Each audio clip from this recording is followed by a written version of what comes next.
இன்னைக்கு இவளை விடவே கூடாது. மாயமா, என்ன? யார் கூட டெக்ஸ்ட் பண்ணிட்டு இருக்க? என் பெஸ்டி நிர்மல்டா. நேத்து நைட்டும் அவன் கூட தான் டெக்ஸ்ட் பண்ணிருக்கா. இன்னைக்கு அவளை விடவே கூடாது.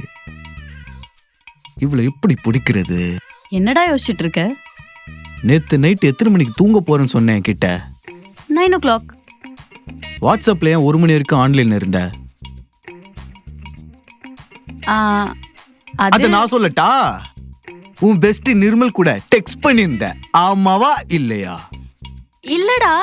இல்லன்னா ஏன் வாட்ஸ்அப் ஆன்லைன்ல இருந்த? பதில் சொல்லு. ஏன் நீ சொல்ல மாட்ட?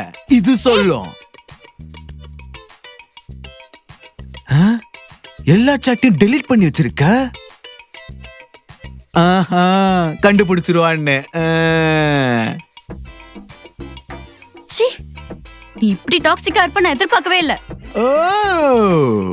நைட்டு பசிச்சுதேன்னு யூடியூப் பார்த்து சமைச்சு சாப்பிட்டுட்டு இருந்தேன். அதுக்கு போய் என்ன நீ இப்படி சந்தேகப்பட்டல? யூடியூப் பார்த்து சமைச்சு சாப்பிட்டுந்தியா? ஐயோ, அவசரப்பட்டு பேசிட்டேனே. மைமா, ஐ அம் சோ சாரி மைமா. போடா, பிரேக்கப். பிரேக்கப்பா? மைமா மைமா, இங்க பாரு, உனக்காக ஒண்ணு வச்சிருக்கேன். என்ன?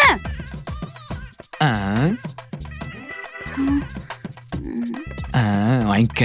இனிமே இப்படி சந்தேகப்படக்கூடாது, சரியா? ஓகே. இத பொடி.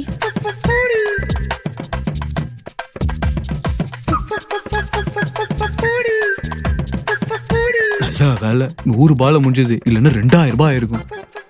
உன்னை எப்படி சமாளிக்கிறது எனக்கு தெரியாதா? மா, இன்னைக்கு என்ன சமையல்? இன்னைக்கு சாம்பாரும் பீன்ஸ் பொரியலும். ஏமா சாம்பாரு? போய் கறி வாங்கிட்டு வந்து செய்ய வேண்டியதானே? ஏய், புரட்டாசி ஆரம்பிச்சிருச்சு, நான்வெஜ் தொடக்கூடாது. ஓ, புரட்டாசியா? சரி சரி, செய்யறதுதான் செய்யற. சாம்பாருக்கு தொட்டுக்க பாவக்காய் பொரியல், பீன்ஸ் பொரியல், அவரைக்காய் பொரியல், கோஸ் கூட்டு, வடை, பாயாசம் எல்லாம் சேர்த்து செய்யுமா. வத்து குழம்பு மறந்துடாத. ரசம், மோர் எல்லாமே சேர்த்து செய், சரியா? இந்த மாசம் வெஜ்லயே ஒரு பொடி புடிச்சிட வேண்டியதுதான். நான்வெஜ் தான் நல்லா சாப்பிடுவான்னு பார்த்தா வெஜ்ஜும் வெரைட்டியா கேக்குறான். சரியான சோத்து முட்டையை பெத்து வச்சிருக்கேன்.